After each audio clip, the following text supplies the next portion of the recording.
Miss miss miss AFC Asian কাপে ভারতের বিপক্ষে যেন গোল মিসের মহড়া বাংলাদেশের।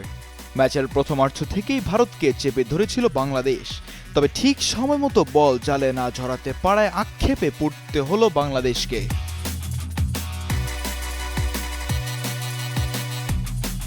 প্রথমার্ধেই 6 মিস বাংলাদেশের। এমন সময় সামাজিক যোগাযোগ মাধ্যমে কথা হচ্ছে, ফাহমিদুল থাকলে হয়তো বাংলাদেশের নামের পাশে 6 মিস না থেকে 6 গোল থাকতো।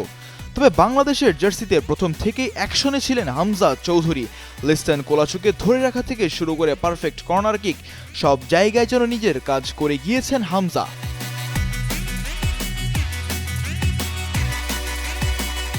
তবে বাংলাদেশি সমর্থকদের একটি দুঃখের সংবাদ শুনতেই হলো, সেটি হচ্ছে ম্যাচের শুরুতেই ইনজুরিতে পড়ে মাঠ ছেড়েছেন অধিনায়ক তপু বর্মন। তার পরিবর্তে মাঠে নামেন রহমত মিয়া। অন্যদিকে হৃদয় যেন নেমেছেন দেয়াল হয়ে। লিস্টন কোলাচুর ডিরেক্ট ফ্রিকিক প্রতিহত করেছেন হেডের মাধ্যমে।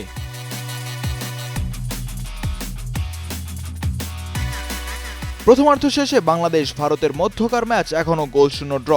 যা হবে দেখা যাবে দ্বিতীয়ার্ধ পর্যন্ত। মিজানুর রাশিক, কালের কণ্ঠ স্পোর্টস।